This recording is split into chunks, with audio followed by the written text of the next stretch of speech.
Hello, good afternoon, good night, good morning.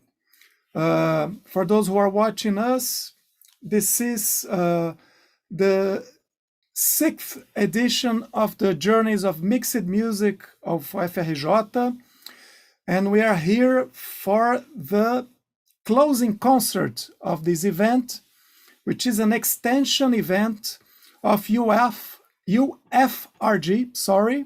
the Federal University of Rio de Janeiro. I am Professor Pedro Bittencourt, the organizer of the Journeys of Mixed Music of UFRJ, and we had already this week an opening concert, and we had 4 sessions with many people discussing on the relation between images, sounds, live electronics, and virtual reality also, and the interaction between sounds and images. So I would like to say that unfortunately, in the beginning of the journeys, I was saying that Brazil was close to 400,000 dead people, and unfortunately, we have already more than 400,000 dead people because of COVID in Brazil. And it's a very difficult moment for us here, and we are doing all our activities online. So I would like to welcome here the participants of this closing concert of the 6th edition of Journeys of Mixed Music with UFRJ. We have here Christine Webster, we have here Myriam Boucher, and Carolina Carrizo, and moderation of Luíza Alvim. Boa tarde, good afternoon, bonsoir, bonjour, soyez les bienvenus, be welcome. And we're going first to watch the 3 videos, and then Luíza is going to announce the participants, to read a short bio, and we have the discussion. The concert is about 33 minutes, something like this. And Luíza, would you like to say, Luíza, I cannot forget to say this, sorry. Luíza is the organizer of the interdisciplinary journey of sound and music in audiovisual. And she did her post-PhD in UFRJ, and she organized during many years JISMA, Journeys of Interdisciplinary of Sound and Music in Audiovisual. She works a lot with music for cinema, and that's why I invited her to moderate this round table with these great artists that are working deeply with the relations between sound and images. Luíza. Yes. So as Pedro said, I organized this journey, JISMA, for 4 years. I was 5 years post-PhD at UFRJ. I'm now a PhD without job, unemployed, which is very common here and I think everywhere in the world. I'm creating a collective with other people, other PhDs that are without institution. Sorry for saying that, but it's very important to us, this political thing. And I hope you have a very beautiful concert today and a very beautiful discussion after that. Great, Luíza. Let me say one thing, don't be sorry for that. Unemployment is gonna be a consequence, very serious consequence of COVID and it's important to bring this discussion here too. And well, after the concert, the microphone will be open and we can say really whatever we want, okay? Thank you, Luíza. Thanks again, Christine Webster, Myriam Boucher, Carolina Carrizo. Thank you so much for being here, okay? So I'm going to start, I forgot to say, we're going to have first Myriam Boucher with VAG, Videomusic. Then we have Carolina Carrizo with Bel M. I don't know if I pronounced it correctly, I hope so.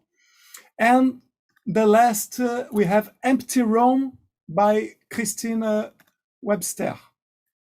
I'm going to start, wait, let me share here. Good concert to everyone.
Okay, now we continue with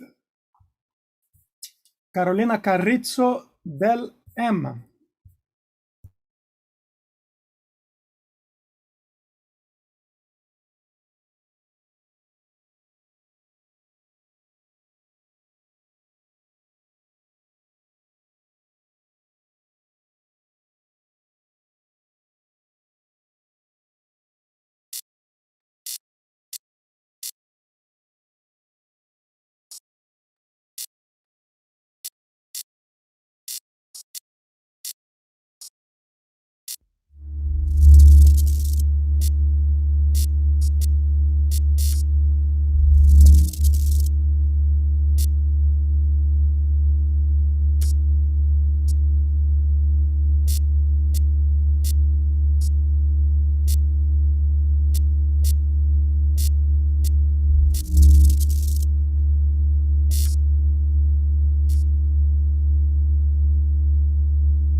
Okay, and now we are going to watch Empty Room by Christine Webster.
Okay.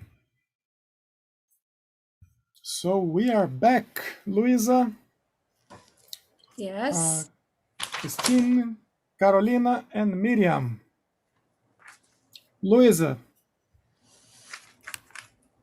So can I begin? Sure. So I will first present to you all the three composers. So Myriam Boucher, she's a video and sound artist based in Montreal, Canada. Her work concerns the dialogue between music, sound, and image through visual music, audiovisual performance, VJ, and immersive projects. She creates audiovisual compositions from the landscape and the relationship that human maintains with it. She's adjunct professor in composition and digital music at the Faculté de Musique of Université de Montreal. It was the first video music. Following Carolina Carrizo, the second one, is assistant professor of composition at Facultad de Bellas Artes, La Plata, Argentina. She has received commissions from Teatro Argentino de La Plata and from MAB, Brazil, receiving an honorable mention at Prêmio Latino-Americano de Composição Piero Bastianelli. She has participated as active composer in festivals in many countries, such as Russia, Finland, Sweden, Israel, and Argentina. And the third work was from Christine Webster. She lives and works in Paris. She creates sound and experimental music for different kinds of media and dimensions, and she teaches sound design and experimental music. Since 2013, Christine Webster leads her VR project, Empty Room. That's what we saw here and heard. An electroacoustic composition specialized in VR using object-oriented sound, ambisonic 3D, and binaural technologies. Since 2016, Empty Room is at the core of her PhD research at Université Paris 8. So I'm very glad to be here, and I'm not sure I'm the best person to conduct this conversation because I'm more orientated to cinema and analysis of music and sound in cinema. But I liked liked very much the three works of you, and I'll start with two general questions, very general questions. The first one is that we have three women here. And the field of composition is very male. And also the field, the audiovisual field, maybe not the experimental videos, the experimental cinema, but the mainstream or the more traditional audiovisual field, especially in directing and photography, is very male. So I would like to ask you first if you have had any difficulties in beginning your careers or progressing with your careers.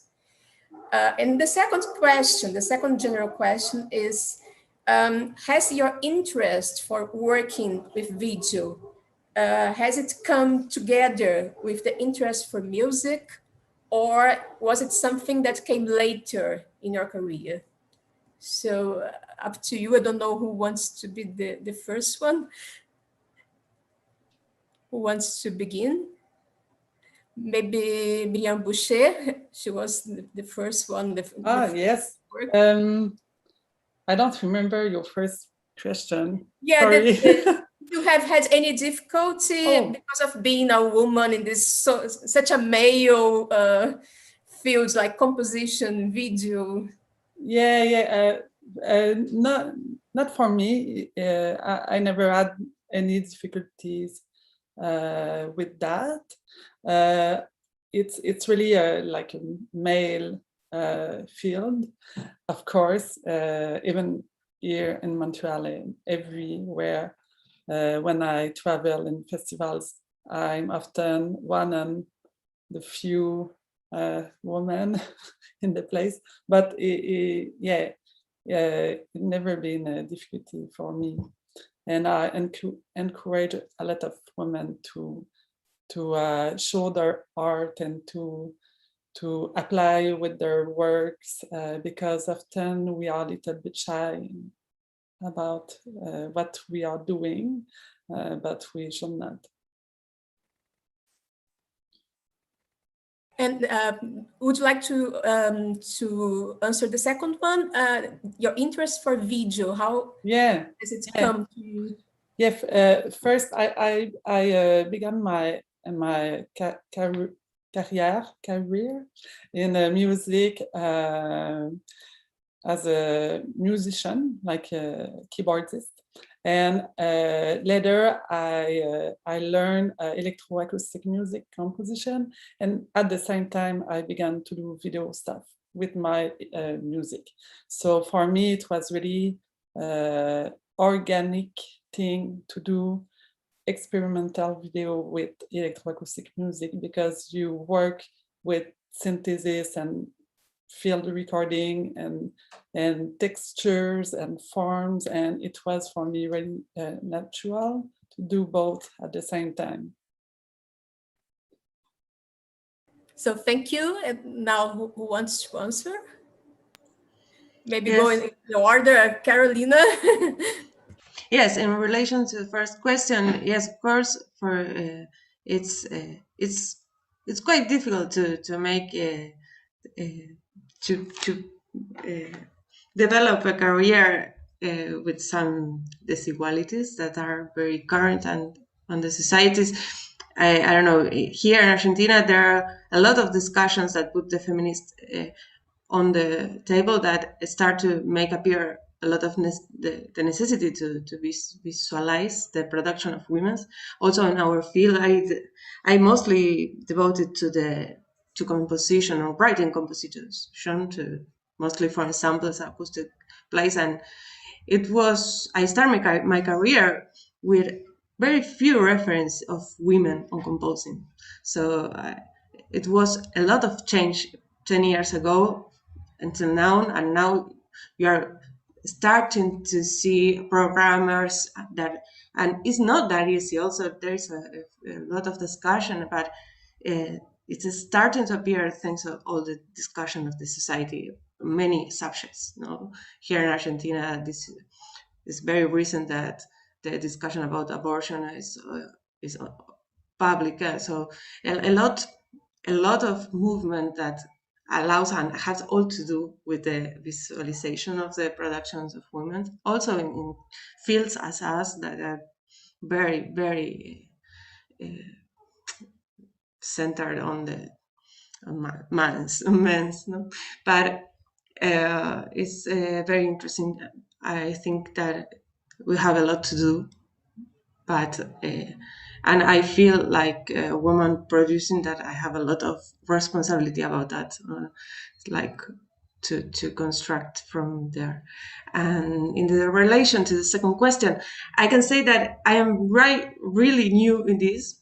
As I was saying, I always compose mostly for chamber ensembles and acoustic music, but I starting to explore the transmedial functions from the writing music to as a way to expand the body and the instruments, also like a kind of luthery. This work I was presenting is like a study, work in progress of acoustic of a piece that is going to be performed live, and I'm starting to work with sensor and programming touch designer and connecting with outlet, and I am really like designing new ways of instruments, the audiovisual instruments in these ways, but always thinking from the writings,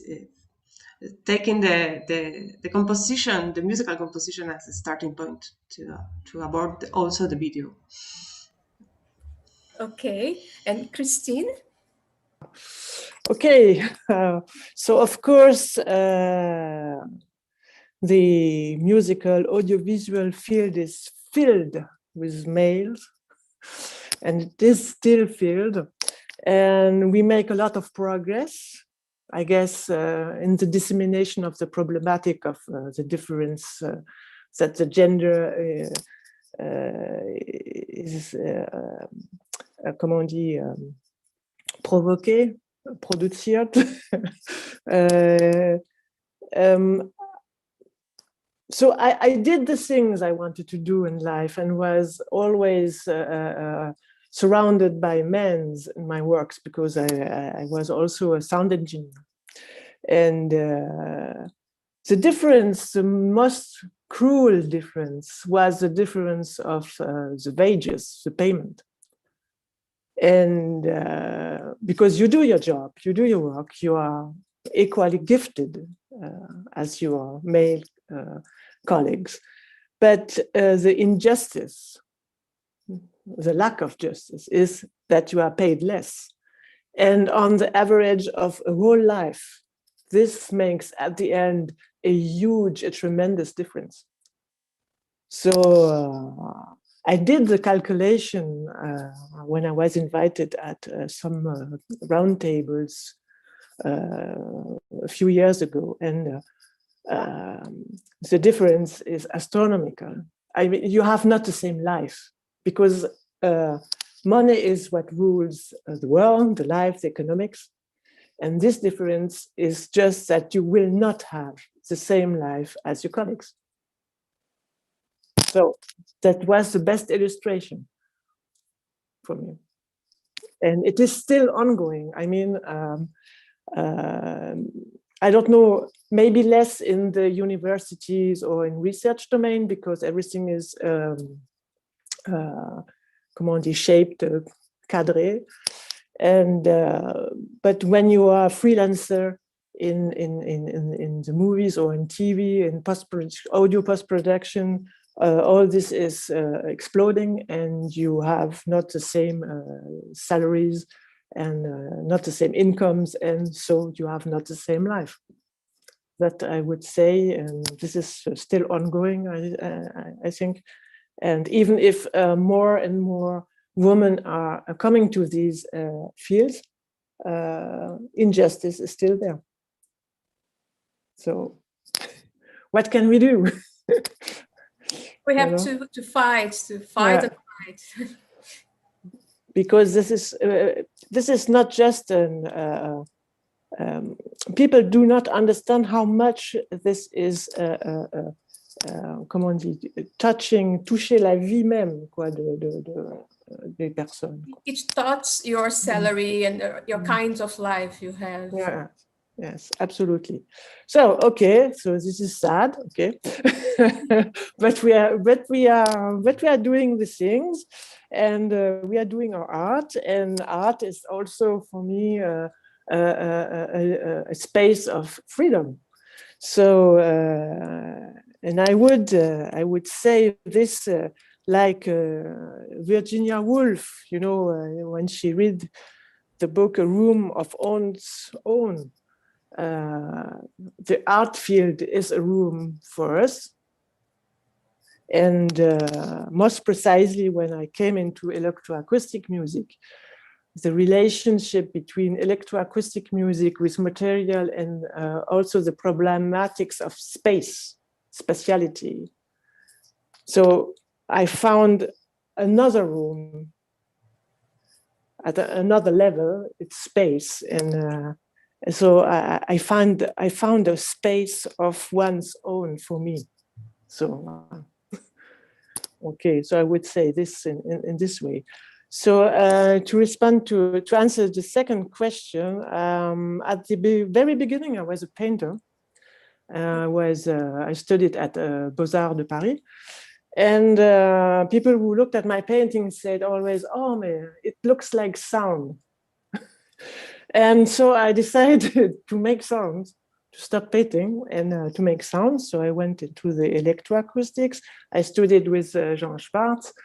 And the most interesting was in electroacoustic is, okay, you are working on how to focus on sound, how to work on your material, how to shape it, how to transform it, etc. But always at the end, there's a second level. It's how do we space this sound?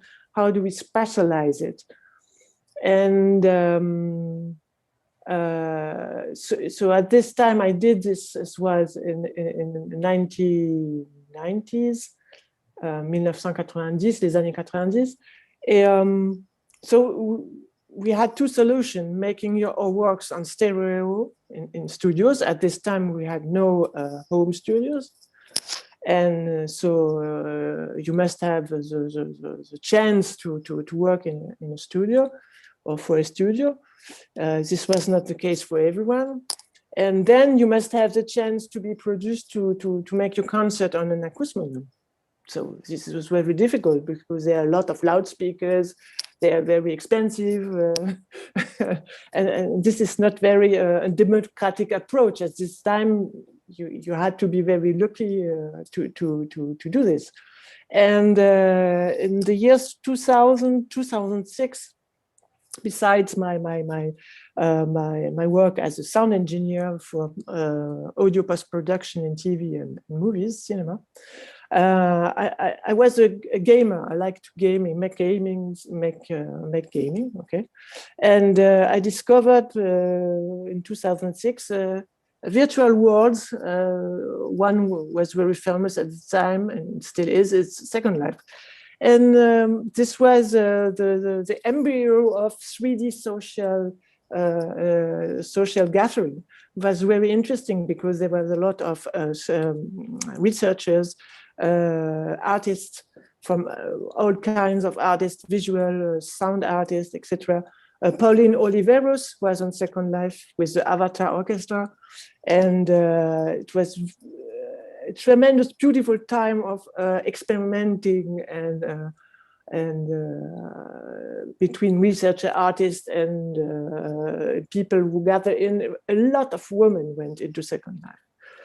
A lot of women, and there was a natural gender equality in this field. It was very, was very astonishing myself. And because nothing was in this virtual world saying to us how to be, how to, you know, because you can put an avatar of any kind, you are free. And this was very, very interesting. And beyond the social aspect was the aspect for me as a sound person, what can I do with this space? Because people are so happy there. We can do a lot of things. And so there were a lot of tools for 3D objects, but not so much for sound. Sound was only on stereo and stereo streaming. So there was a lot of techno concert streaming, or but with electroacoustic, I didn't know how to start. And I did it very, very step by step. So with the little sounds I put in the sound field, and then I put another sound, and then 20 sounds, and then 80 sounds. And then I could have a huge sound field on my own. And it started so. And I invited the people to come and to go through these sound fields. And this is how it started. Christine, sorry, like if it was a sound installation, your sounds you were putting on the... Yes. Like an installation or an exhibition, something like this. Yes, it was, in fact, in the video games and virtual worlds have inherit the heritage of gaming. So in games, you got a simple stereo panoramic to pan your sounds, and but you can pan the sound with intensity, you know, and distance. So you can mimic something quite binaural, you know. So you have this impression that something is near, something is wider, etc., etc. And so with a very simplistic tool, you can begin to construct a sound field. And for me, this was the snap. And I thought to myself, okay, if you can do it with a simple stereo pan, why don't have we 360 degree? And at this time, this was not implemented. We were in 2006, 2008, 2010, and we had to wait 2015 when I was at EnsadLab and working on Empty Room, that we get the first ambisonic components for Unity 3D or things like that. So I started with very simplistic tool, and then now it's much more complicated. Wow. So voilà, pour l'instant. I flow with it's a great trajectory and yes. a long way. Very long way. From painting to video game and then virtual reality. Yes. It's comment on dit, c'est un chemin, trajectory. Yes, it's a long path. And yes, when I was a kid, I wanted to be an astronaut or an explorer, you know. For some reason, I find the world too much insecure, and so I do my exploration, and I'm a kind of astronaut of virtual reality. So, in fact, I found the way to do this in a certain way with music and virtual reality. But virtual reality was really a shock. I mean, the first time I put the helmet on in 2014, this was incredible. I mean, the first time you are entering a virtual world is something you never forget. It's like I don't know, going on the moon. For me, it was very important. So yes, so thank you very much for your answers and very interesting careers. And ways of dealing with these challenges of being a woman, this male field. Pedro, do you want to put some comments from the public, or I have some comments, observations, but considerations. We have just wow, Second Life, so Millennials 00S. Just a few comments. I would like to make a comment. I think, well, you were talking about when you see a virtual reality world. Of course, you have the movements that you choose, but I mean, when I watch the three pieces, the three video pieces that we watched now, that we have seen, each of you have a proposition of a virtual world, let's say, that you can, of course, we are here in internet, in small screens, but depending on how you get in touch with it, and if you put a big screen with a very good headphones or something like this, you have different immersion experiences, and each of you proposed different, let's say, virtual worlds between images and sounds. And this interaction between sounds and images, for me, it's always something very interesting that enhances my imagination,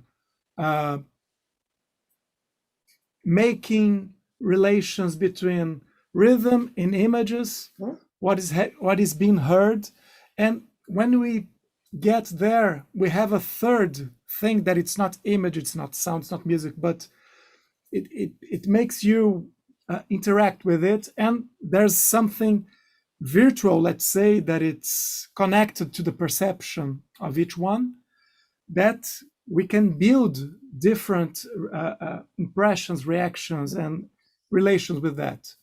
So I think this is very enriching. That's a very enriching experience when you are open to this subliminary action of sounds and images that each one of us will have differently. And also there's the artistic proposal that each of you has a different background and experience with working with this. And these three different worlds, they propose a very interesting interaction between sounds and so I would with all of this I would like to ask about perspectives. How do you conceive the perspective, the visual perspectives and the sound perspectives, because we are talking about environmental. Myriam has nature sounds also. There's a water, and then when you see the screen is transforming, and Carolina has an object with a rhythm that is different from the sounds, and they're interacting in very different perspectives. And Christine has a very there's a perspective that you can look at any place, at any direction, and the sounds are surrounding you. They're just building the space also. How do you perceive, how do you build your perspectives between sound and images? I'm sorry, I was too long, Luíza. No. I want just to add something that will help. Sure. I think each one of the works is three-dimensional, even if they are not three-dimensional in the conception or in the reality, because we are seeing a biplanar screen here in our computers. We don't have the equipment, and this is a compliment, especially to Christine, because you have a challenge here. Yes. We are not with virtual reality equipment, but the sound conveys this spatiality. So maybe we can go in this way when we talk about the conception. But who wants to start? Myriam? Yeah, I can start. Yeah, like it. For Pedro, you just said something that for me it's really at the core, the heart this kind of work. For me, everything is really into the relationship between sound and image. For me, it's really there that we can build something, a new world, you know, and you can do a lot of different relationships between sound and image. You may you can, like in the piece of Carolina, something have them not at the same time, or you can play with the space, the spatialization, with abstract sound, with real images, or real sound like water sound. With the, you know, you can really build something, a virtual world, really powerful for me. And everything is really in the relationship between the two media, and to play with that, I think it's really powerful. Yes, I don't know if it's, yeah. Yes, I think the rhythm aspect is very important. So also in the work of Carolina, and I think Myriam said the phasing, the differences of when we hear the sound and when we see the image, sometimes they are very, very close to each other, synchronous. Sometimes not at the very same time, but they have I think, a synergic effect. Have you thought about that in your conception, Carolina? Yes, of course. What I work in this audiovisual, that is like a kind of study for other piece that it implies the performance, the live performance, was that to try to build audiovisual objects and try to, for example,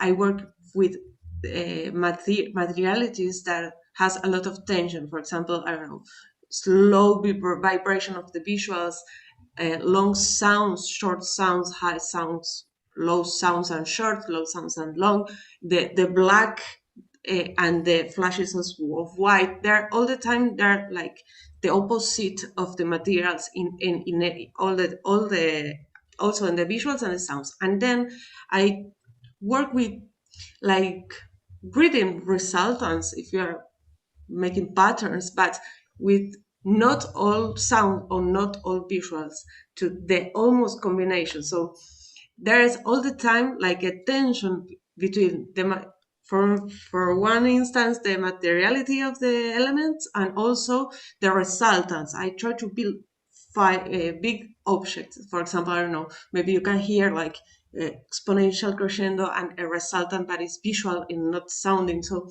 all the time is like an inner dialogue. Also, the possibility to work in a post-edition and not in real time, as I was working before, allows me to work more in detail of these tensions and these patterns of rhythmics that all the time are deconstructing. Yes. And how do you control, how do you interact on your performance for this piece? How do you manage it? Yeah, I know, in the live version, do you know? Yes, of course. This in the live version, I'm building the patch and I'm working with with sensor with Kinect. It's a very low-fi system, and also with Touch Designer and connected with Ableton. No, all the system. In this process that I'm composing and then making the patch, I am trying to make the interaction. They're making all the time conditionals. For example, the performer will be a percussionist that she doesn't have set of percussion. If not, she's going to have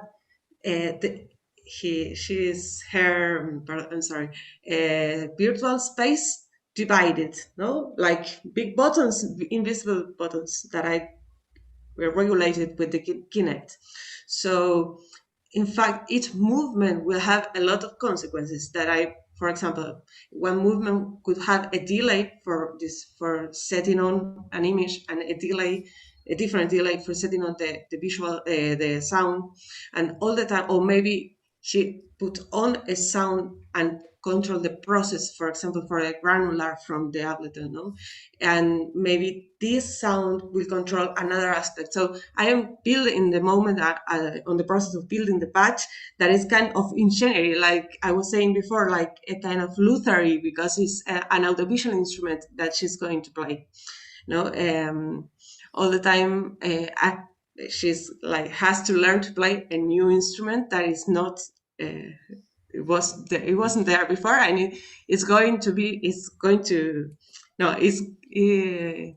I am building it at the same time I'm composing, so it's like a tension also between the process. It's like two levels of composition. First, to compose the instrument, but not first. It depends all the time with the necessities of the piece. So we are in that process. All the sound material, yes, are recordings of percussion instruments. Almost one, I think, only one is like a digital ensemble, but then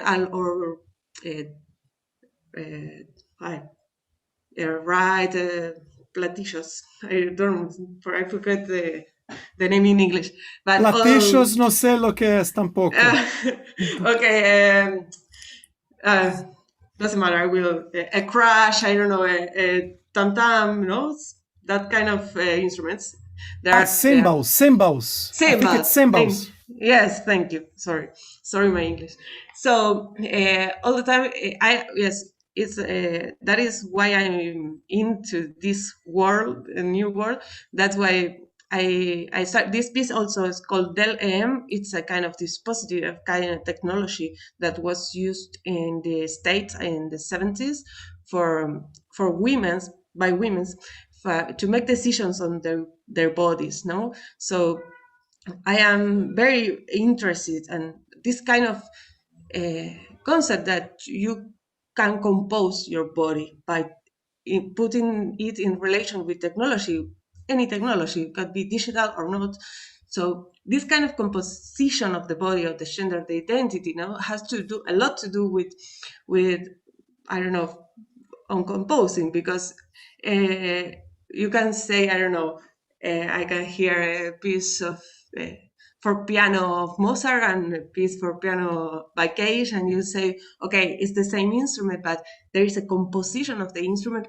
Also, there is a piece for the piano, for that perspective of the instrument of the composer. So it's like I am developing, also I am researching on that for my doctorate, the transmedia conception of composing. That doesn't imply necessarily technology, a digital technology, because it's all the time you are proposing a performance to get into his instruments in a particular way. So in this time, I put, yes, the technology and programming and everything, but it's like it has a lot to do with my thoughts about composition. I don't know if I was clear. I can repeat. I think it was clear. Right. Sorry, my English. I am starting. We all have difficulties with the Yes. English language, Yes. as you see.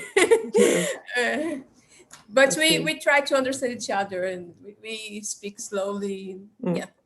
So, and Christine, do you want to add something to it?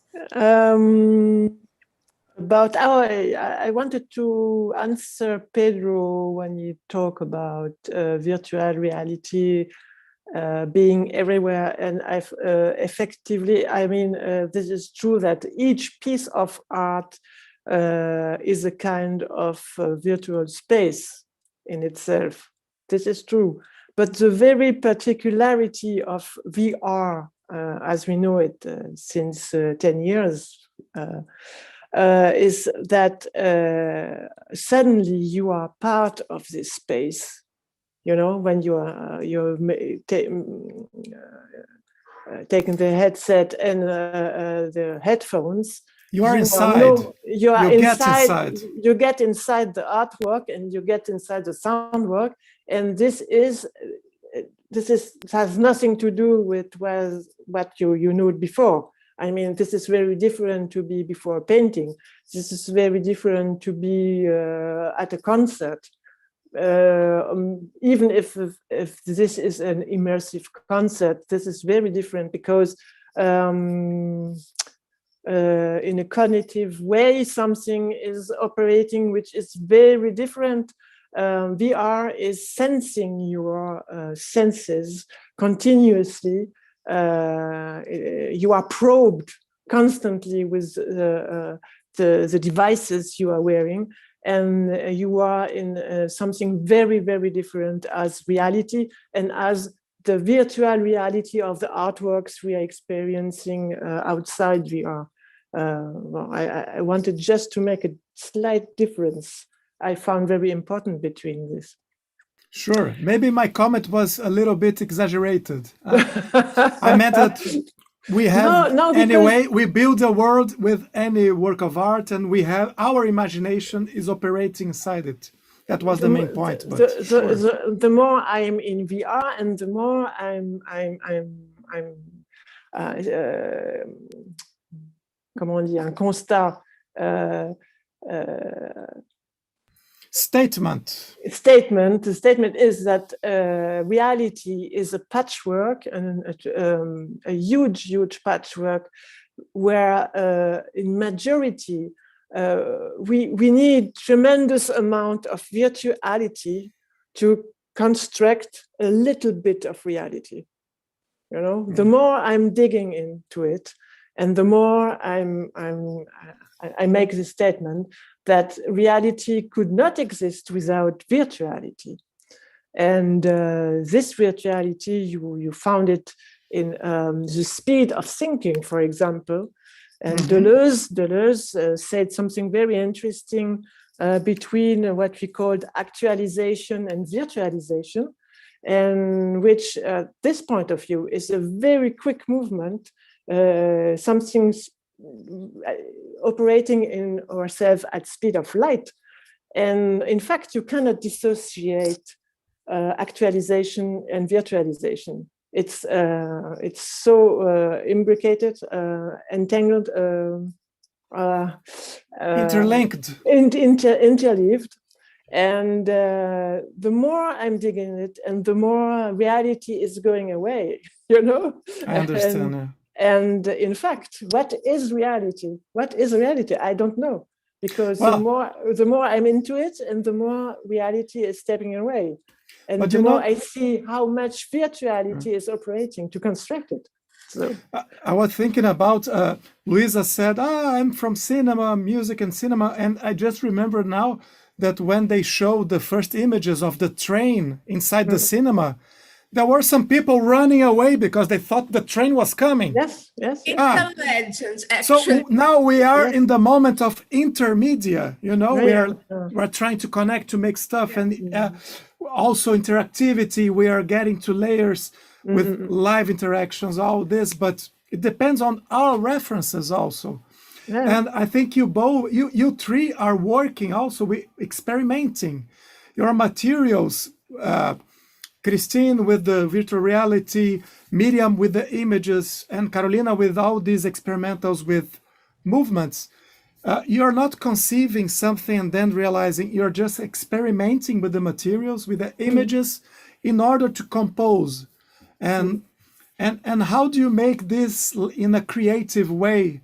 I mean, because sometimes we're very tempted to use what technology is giving to us, and how to develop a concept inside and follow a way and develop an artistic project inside all these possibilities. It's a general question for you three. Huh? I can begin. For me, it depends of the project, because for a performance, I don't work in the same way. And for an immersive project, it's different too. But for a really fixed video music works, like the one that we saw just before in the concert, I always work. I always begin with an idea about something that I want to explore in the natural environment. And so it's always a concept about or ideas with sounds and images at the same time. So everything is at the same time in my head, and I do a lot of like you said just before, Pedro. It's a lot of exploration. So you don't work separately. I'm going to compose the sound and then find the images. You do it together. Yeah, really together. So if I want to explore something about, I don't know, the movement of water or the sound of crickets or the sound of I did the work with with birds, a lot of birds, and murmuration, you know, when you have flocks of birds. Seagulls? Were they seagulls? Like flocks of birds. Like I don't know, in French, I forgot the name, but seagulls, these birds that are always linked to the sea. Ah, it's another, yeah. Les mouettes, c'est pas les mouettes. Ah oui, oui. Yeah, la mouette. Yeah, the seabird was in the piece that you saw just before, but for another piece, for example, I worked just with wings of birds. And I start with a really, really simple idea, and I go in the nature with microphones and camera, iPhone, and it's really like capturing what just what I feel, what I like. So I will discover sounds and textures and movement in the nature, and after I bring everything in after a few explorations in the nature, I bring everything in my computer, you know, and I just play with everything at the same time to create something. But it's really, really experimental. At this point, it's always a lot of exploration, a lot of manipulations, and to create something really sensitive and inspired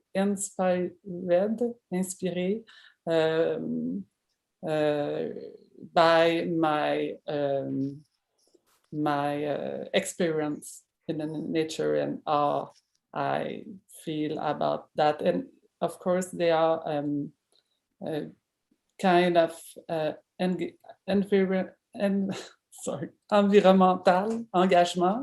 environmental engagement, you know. It's not it's not obvious in my works, but there are always something about the ecology and climate changes and our as human and our what we can do about that, or what. Yeah. I was actually going to ask you that the ecological meaning. We see lots of tendency to the red color, and to me, it comes images of death, blood, violence. Yeah, they are the nature. Yeah, of course. Yeah, they are that in this piece, like the first scene and the last one are with the lines like that, and it's in a little line like that with water. It's inspired by boats and circulation of the sea on the sea, and écluse. You know, écluse. It's, I don't know in English, écluse. Like you have this movement with when you do canoeing, you know. Yeah. So it's all about human activities on the sea, and you have my foot in the water at the end. So it's really the human and the relationship with the water, and between you have other scenes without any human traces. It's more like just watching the water and some, and yeah, so yeah. So, and to the question Pedro asked too, maybe Carolina and Christine want to add something? So the relation, how you choose the sounds and the image together. Oh, so relationship. So in Empty Room, it was the structure we see at the beginning in the blue I call the hypercube, and we made a first prototype in Second Life with an artist named Cherry Manga. And the goal for me was to see how visually I could fit what we see visually with electroacoustic. And then I went on to Unity 3D, which is very different. And I had to learn everything from scratch. And we couldn't copy what was made. So we did something analog, but different. But also we kept in mind this sensation of the hypercube and the fact we are in something large, a very large space. And then I had to find a limitation of myself because there was too much infinity somewhere. And so I constrained my specialization around a platform. And this platform was put in the center of the hypercube. And then I imagine, okay, the first version, alpha version, was with a gamepad. So you could displace yourself with a gamepad, you know, on the platform. And so you can move freely. You can put at any place you want. And the goal for me was to work something which for me was very important. There were 2 or 3 things I wanted to get rid of because I worked so much for cinema and television, where the relationship with the sound and the image is vertical because of the time code. You know, you have an image with something with shooting someone. The sound of the shoot has to be on the image, not before, not later, because you are not sync. And I wanted to install a relationship between space, sensation of space and sound, much more shifting, you know. It's not vertical, it's moving. It's always, it's not on something. It's not attached, it's not together, not linked on it's time. Linked, but not on time. Yeah, it's not vertical. I want to get rid of the verticality. Freedom. And the second thing, which was very important and which is related to loudspeaker systems you have in cinema, you have in a Cosmonium or everywhere, is the sweet spot problematic. So you have this with a stereo speaker. You have the spot where the hearing of the sound is optimal. And this is also the problem in when you are going to the cinema. And it's always a problem, in fact.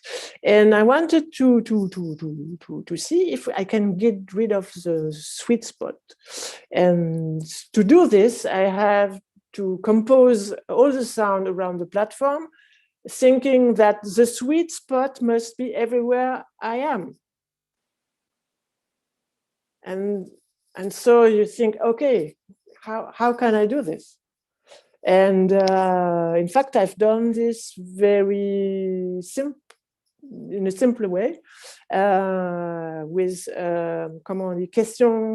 question and answer sounds, you know.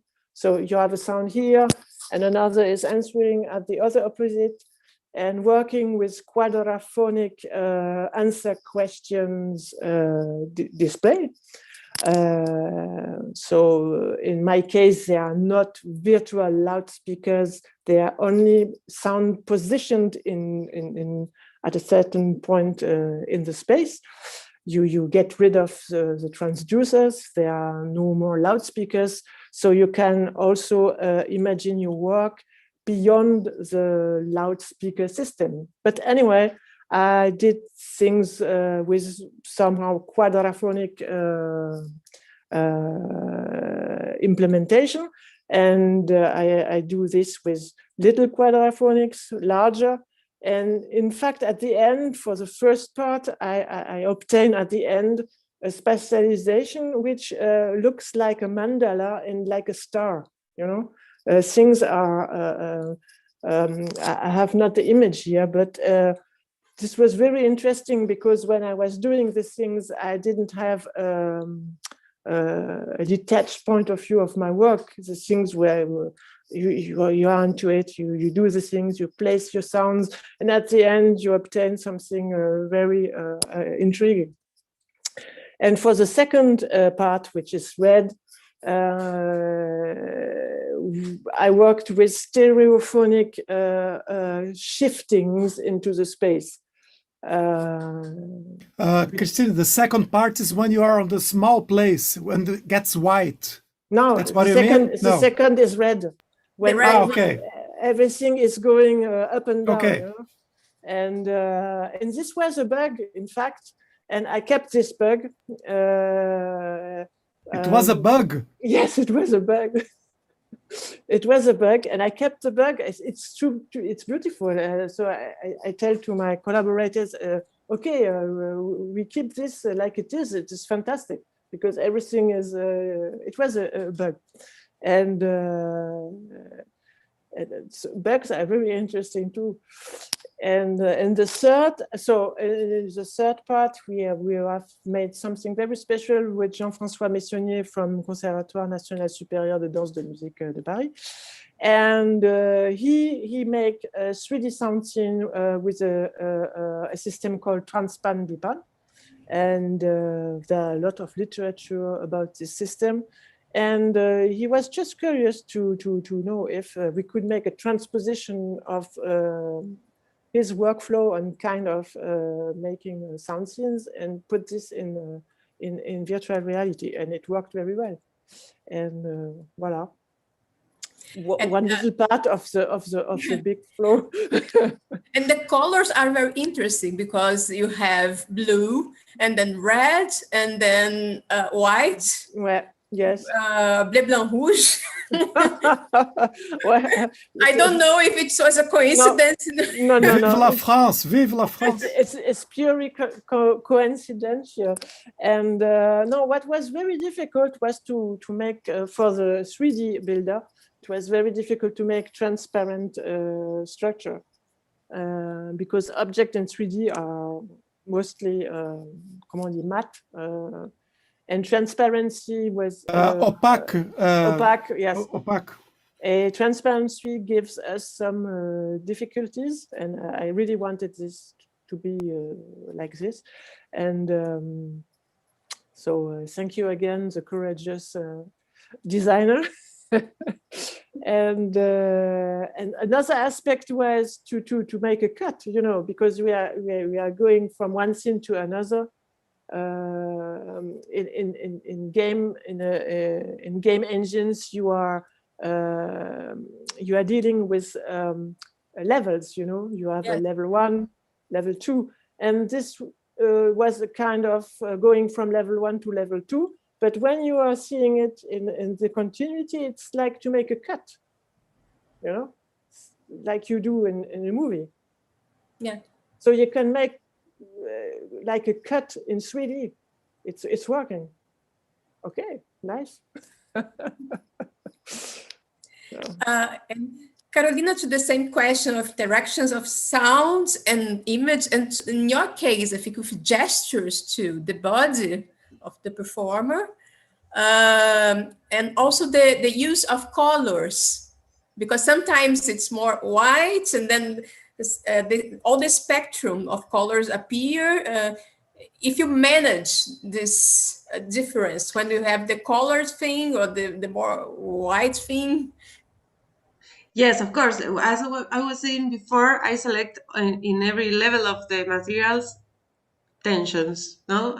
Very, very obvious, maybe color, not color, white and black, and a small vibration of the noise, because what I did with the selection of the image is to said, okay, I will work explore this material, how it works. So it is a mesh in the 3D with a noise, and the noise has a lot of parameters. I assign to the Kinect and start to try all kind of variation. You can set, for example, I don't know, in Y you can control the amplitude and the period or the frequency. Okay, or maybe the amount of data that is getting in, you can multiply by 2000. And okay, so I start to record everything, every try. So I select, and you can use the noise also with color, without color, and I start to modify. Also, I found that there was a point of the color mode of the noise that was almost white, that I was really interested, because it turned, it's like push the tension. Also, I found also a lot of artifacts of the image because of the movement, that you cross some limits, so you can scale and correct it, but I decided to leave it like it. So I start to work a lot with the movement, and also once I produced the visual material, then it was like another level of compose. When I have the sound selected and the visuals movement, I start to put together with this kind of musical composition thinking. Maybe I am used to it, and decided to combine the audiovisual edition. No, that's why for me this instance of video is like a study of this kind of relationships that can open me for reformulate or rethink the way I'm planning the patch. So it's another like it's like a lot of levels. Once is the mini material, then the possibilities of the material, the limits of each material, and then like you over that to compose. So I'm very like, it's a lot of time and working now. I'm really started to work with these kind of things like a few months ago. So I am really exploring and experimenting, and but what I am used to do when I am compose is to limit a lot the materials, and just I'm not so on the variation on changes. I am very in deep explore the variations inside the same material. You know, it's like very very common in me, my way of thinking. Maybe. Thank you. And Pedro, do you have comments from the public in? Yes, we have. So, Valentino Tetamantido, he asked, you think that the works we've seen here and many more are such an interesting way to think in the idea of erasing, destroying the borders between disciplines. I mean, the separation between sound, image, movement, it's getting quite old. Maybe who wants to answer this question? It's something I think we talked a little about yesterday. Already. Yeah, this limits between disciplines, between the field of sound, the field of image, the field of gesture.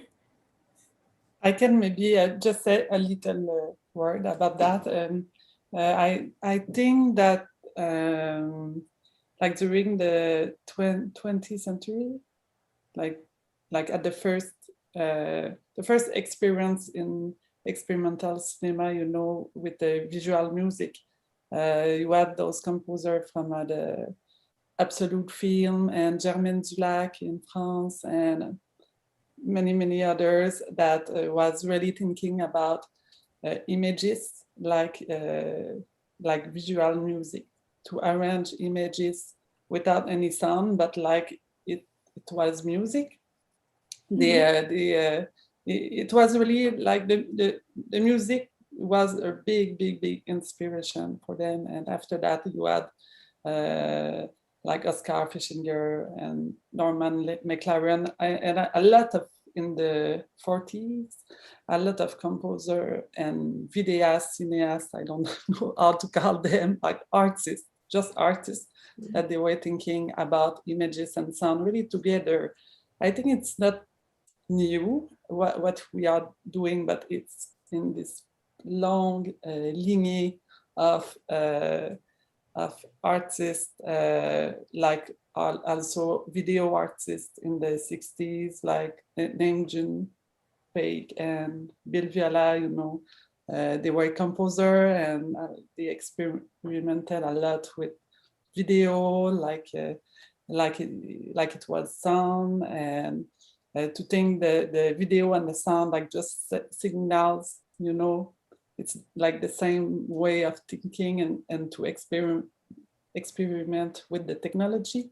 I think what we are doing, it's pretty in this way of thinking.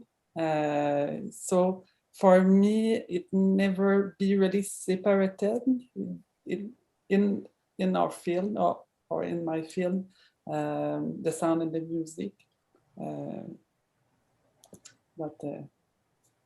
In this continues from the very beginning, the 20s, and then experimental cinema. And even before that, you know, with the organs of colors and you like, anyone would like to add something to this question, or do you have other questions, Pedro, from YouTube? Not yet. That was the only question.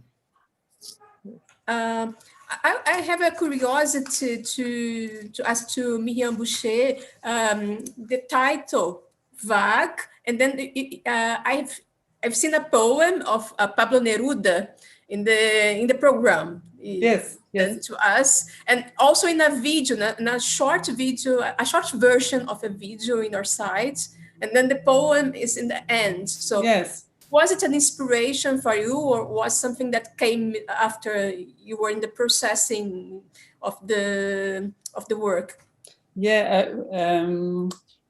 I really love this poet, and poesy for me it's really a big inspiration in my work. And when I was working on this piece, I wanted to work with water because it's really a big obsession for me, the movement of water, the strength of water, our relationship as human with water, and all the environmental problems that we have with water. Like, so I really wanted to work with this material for this piece, and I just in my creative process, I was just thinking about the sea, this poem. I think I just retombé. How do you say that? I just we found it. Fall you know? over this poem. Yeah. I was like, oh, it's so like my piece. It's so that I constructed my piece as a suite of scenes, a little bit like if you remember souvenir, you know, some souvenir about memories, like scene memories, you know, when you think about something and you just have this feeling about something, and after you have another feeling about something else, all with water. But each scene, it's a little memories, like, and the poem helped me to construct this thing. And at the end, you have my feet in the water, you know, like the last sentence in the poem. I walk on the waves. I don't remember by heart, but I walked through the University of, I don't remember in English because I used it in French, but je marche sur les vagues et tout ça. Alors, it was really big inspiration to construct the piece in terms of just memories and dreams and just, yeah. Okay, so thank you very much. That was something that struck me, the poem and the relationship. So we are running out of time. And so Pedro, maybe we have time for one comment. If anyone wants. I have one comment. I think there's I don't know if it's a poem, but there's a text also on Empty Room by Christine. There's a, did you wrote it, Christine? Yes, it's my. And there's a link with the moment we're living now, confined at home with COVID, because you start with a large space where you can go anywhere, and then you are in a very small place, but we don't see it because in the description it says that you get smashed or something like this. It gets even closer, and on the other versions, I think I heard something like this. The first version was very so the last part I imagine a panic room, you know. Panic room, that was yes, it was a panic room. So how do we get from something very large, and you know, the second is very much more claustrophobic, and the third had at the origin had to be a kind of panic room.